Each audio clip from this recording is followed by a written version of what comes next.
Oi, tudo bem, pessoal? Hoje eu vou falar sobre autocontrole. Realmente é um pilar muito importante da inteligência emocional e eu vou explicar por quê depois da vinheta.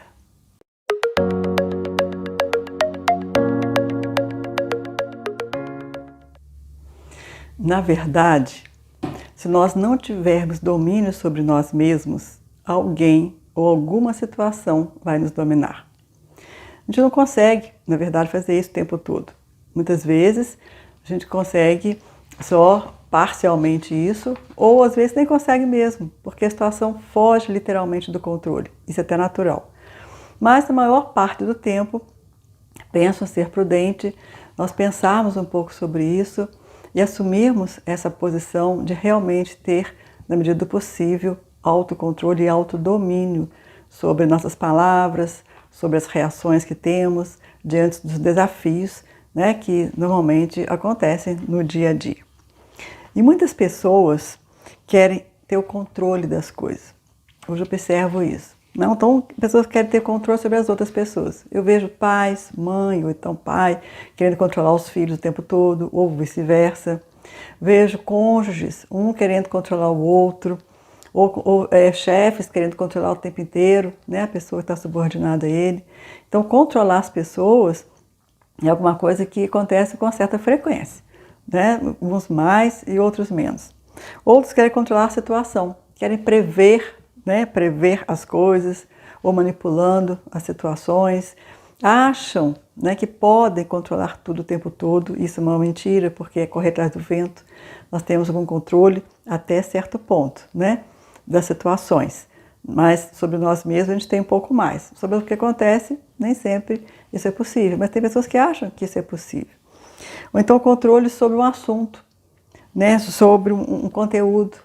Então eu falo, olha, eu vou falar sobre um determinado assunto, quero ter o domínio sobre isso, né? Eu quero saber tudo sobre isso para poder falar, para poder entender, para poder ensinar.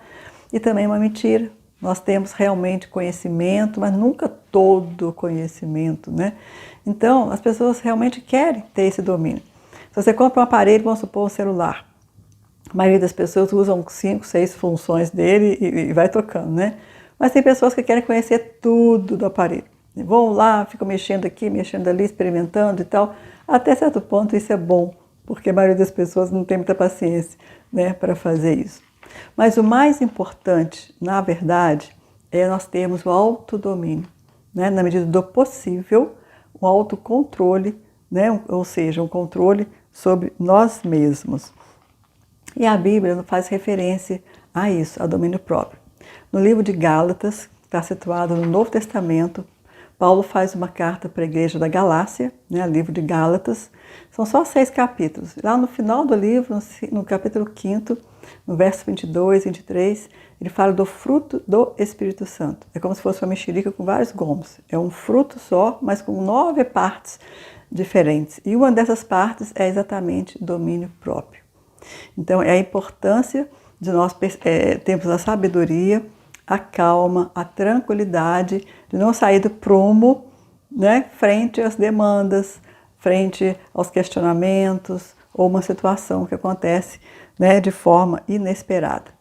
Mas o que pode nos tirar o controle? Muitas coisas, e depende muito também do perfil, do temperamento de cada pessoa, a forma como cada um enfrenta, né, os embates e os desafios que acontecem. Então, mas o medo, por exemplo, o medo muito forte, ele realmente pode controlar a gente. Porque a pessoa sobre esse medo, essa ameaça, ela faz qualquer coisa. Ela não pensa, não racionaliza. Então, ela fica à mercê de alguém que está mandando, ou à mercê da situação. Parece que ela perde a possibilidade de raciocinar e ter domínio sobre esse sentimento, né? Ou a gente domina o medo, ou ele nos domina. Eu estou aqui me referindo ao medo paralisante, né? Porque tem um medo que nos preserva e esse é necessário sempre. Mas esse medo que causa terror, que causa pânico, ele realmente às vezes nos paralisa. A raiva muito forte, né? Muitas pessoas têm essa dificuldade de controlar a raiva. Todo mundo sente raiva, uns mais, outros menos, de acordo com o perfil que tem. Mas quando a raiva é descontrolada, né, a pessoa sai falando, sai xingando ou até agredindo fisicamente, né, além das palavras, de uma maneira assim, completamente descontrolada, então ela está à mercê, né, daquela emoção que é forte, ela não está conseguindo raciocinar, ela só age por impulso, e esse impulso e a provocação do outro acaba sustentando essa fala agressiva, e as coisas realmente fogem do controle. Quando ela vai assumir a condição normal, ela percebe que fez coisas ou falou coisas que realmente não deveria.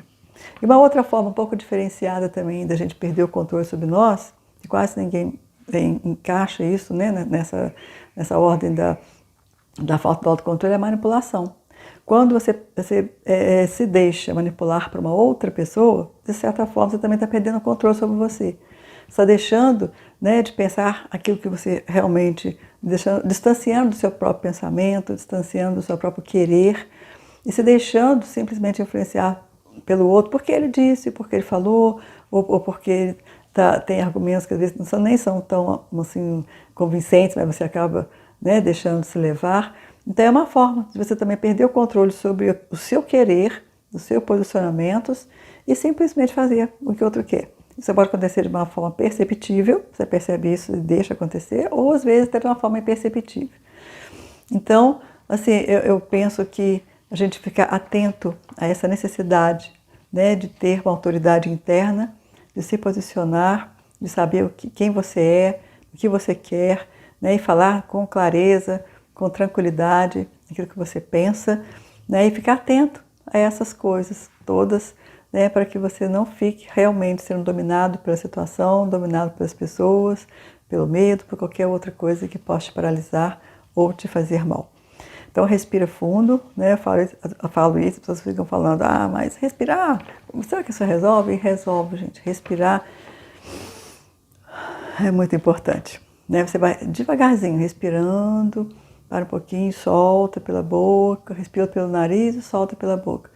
Tá nervoso, a coisa está complicada, levou muito susto, não sabe o que fazer, respira. Porque isso vai te dar uma condição fisiológica e emocional de oxigenar o seu cérebro, te dar uma condição melhor de clareza, de raciocínio, para as coisas poderem ser melhor. Eu até costumo dizer que abaixo de Deus, respiração é o que a gente mais precisa. Porque nós nascemos, a primeira coisa que fazemos, respiramos. E tudo depois vem a partir da primeira respiração, que faz parte da vida, o sopro de vida. E depois a gente respira a vida toda, e a última coisa que faz antes de morrer, respirar de novo, mas expirando, soltando o ar e abandonando esse corpo. Então, a respiração ela nos acompanha toda a nossa vida. E respirar da forma correta, profundamente, uma meditação, se você quiser e puder fazer, é muito importante. Porque o ar realmente ele tem uma importância muito fundamental na nossa vida e é capaz de nos acalmar, de aliviar uma ansiedade e também nos dar maior condição de responder, da forma adequada às situações. Então, se você gostou desse vídeo, eu quero que você dê o seu like, compartilhe com as pessoas, faça a inscrição e também faça comentários. Alguma ideia de algum assunto que você queira, que você imagina que eu possa falar para te ajudar, estou à disposição. Muito obrigada pela atenção e até o próximo vídeo.